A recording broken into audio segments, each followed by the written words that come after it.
Muy buenos días, queridos amigos, estimados hermanos. Hoy es miércoles 10 de junio del año 2026 y vamos a reflexionar la lección de escuela sabática que se titula El camino a Emaús. Dos discípulos de Jesús caminando apesadumbrados con una actitud de frustración y fracaso, pero sobre todo intentando comprender qué había pasado, qué había sucedido, que nada cuadraba con sus expectativas.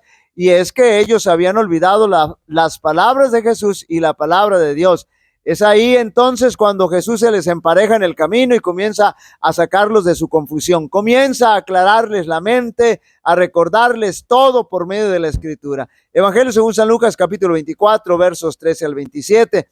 Y aquí dos de ellos iban el mismo día a una aldea llamada Emaús, que estaba a 60 estadios de Jerusalén, un estadio 185 metros y hace un total de 11 kilómetros, aunque el Espíritu de Profecía dice 13 kilómetros, e iban hablando entre sí de todas aquellas cosas que habían acontecido. Sucedió que mientras hablaban y discutían entre sí, Jesús mismo se acercó y caminaba con ellos, mas los ojos de ellos estaban velados para que no le conociesen, y les dijo: ¿qué pláticas son estas que tenéis entre vosotros mientras camináis, y por qué estáis tristes? Respondiendo uno de ellos, que se llamaba Cleofas, le dijo: tú eres el único forastero de Jerusalén, que no ha sabido las cosas que en ella han acontecido en estos días. Entonces él les dijo: ¿qué cosas? Y ellos le dijeron: de Jesús Nazareno, que fue varón profeta,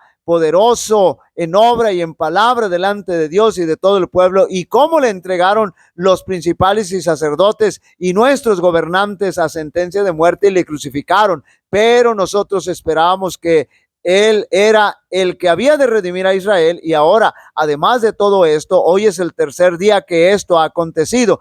Aunque también nos han asombrado unas mujeres de entre nosotros, las que antes del día fueron al sepulcro, y como no hallaron su cuerpo, vinieron diciendo que habían visto visión de ángeles, quienes dijeron que él vive. Y fueron algunos de los nuestros al sepulcro y hallaron allí como las mujeres habían dicho, pero a él no lo vieron. Entonces él les dijo: oh insensatos y tardos de corazón para creer todo lo que los profetas han dicho. ¿No era necesario que el Cristo padeciese de estas cosas y que entrara en su gloria? Todo eso el Señor se los había dicho ya. Y comenzando desde Moisés y siguiendo por todas los profetas, les declaraba en todas las escrituras lo que de él decían. Note bien, era necesario este encuentro, porque esos discípulos iban con toda la actitud de un derrotado, pero cuando sus ojos fueron abiertos, cuando todo les fue aclarado, con todo ánimo y la energía, regresaron con los demás discípulos para contarles las cosas, darles las buenas nuevas. Evangelio según San Lucas, capítulo 24, versos 33 y 24. Y levantándose en la misma hora, volvieron a Jerusalén y hallaron a los 11 reunidos y a los que estaban con ellos, y que decían: ha resucitado el Señor verdaderamente y ha aparecido a Simón. Y entonces ellos regresaron, no de la misma manera como iban rumbo a Emaús, sino que ahora con rapidez, con energía, con emoción, con gozo. Y el Señor era maravilloso. El Señor es maravilloso, nunca nos deja solos, nunca se olvida de nosotros, nunca se aparta de nuestro lado y nos hace sentir su presencia. Cuando vamos transitando por el valle de sombra, el valle sombrío de las aflicciones, es muy común que nuestros ojos pierdan de vista al Salvador, pero Él siempre está a nuestro lado y de alguna manera nos lo hace saber. La Escritura contiene muchos mensajes y promesas, pasajes alentadores que nos pueden fortalecer en los momentos difíciles. Por eso, para esos momentos, mientras vamos transitando el camino a Emaús. Romanos capítulo 8, verso 28, y sabemos que los que aman a Dios, todas las cosas les ayudan a bien. Esto es, a los que conforme a su propósito son llamados. Santiago capítulo 1, versos 2 al 4 y luego el 12. Hermanos míos, tened por sumo gozo cuando os halléis en diversas pruebas, sabiendo que la prueba de vuestra fe produce paciencia, mas tenga la paciencia su obra completa, para que seáis perfectos y cabales, sin que os falte cosa alguna. El 12, bienaventurado el varón que soporta la tentación, porque cuando haya resistido la prueba, recibirá la corona de vida que Dios os ha prometido a los que le aman. Segunda de Corintios capítulo 12 versos 9 y 10, y me ha dicho, bástate mi gracia, porque mi poder se perfecciona en la debilidad. Por tanto, de buena gana me gloriaré más bien en mis debilidades, para que repose sobre mí el poder de Cristo, por lo cual, por amor a Cristo, me gozo en las debilidades, en afrentas, en las debilidades, en afrentas, en necesidades, en persecuciones, en angustia, porque cuando soy débil, entonces soy fuerte.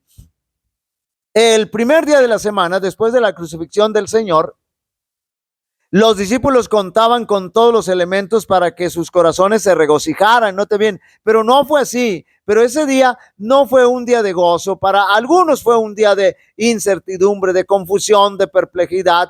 El grupo de las mujeres trajo las noticias que informaban que Cristo había resucitado de los muertos y que se lo había visto vivo en el huerto. Sin embargo, los discípulos no daban crédito, no creían. Y esta información, sus esperanzas habían muerto con Cristo, y cuando recibieron las buenas nuevas de su resurrección, resultó algo tan diferente a lo que habían anticipado que no podían creerlas. A partir del testimonio de estos testigos oculares, los discípulos habían logrado armar una secuencia de los episodios del viernes.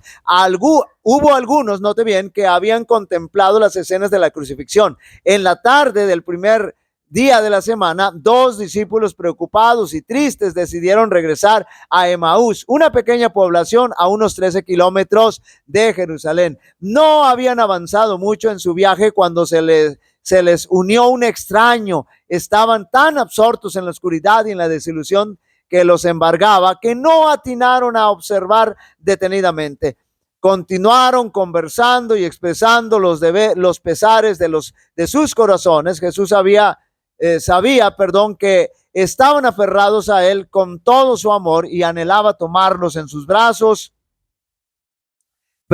Jesús sabía que estaban aferrados a él con todo su amor y anhelaba tomarlos en sus brazos y enjugar sus lágrimas, renovando la alegría y el regocijo de sus corazones. Pero antes debía darles una lección que no habrían de olvidar. Aquellos discípulos le dijeron cuán desilusionados estaban por la suerte de su maestro, y le narraron que le entregaron los principales sacerdotes y nuestros gobernantes a sentencia de muerte y le crucificaron. Con corazones heridos por la frustración y labios temblorosos, dijeron: nosotros esperábamos que él era el que había de redimir a Israel, y ahora, además de todo esto, es ya el tercer día que todo esto ha acontecido.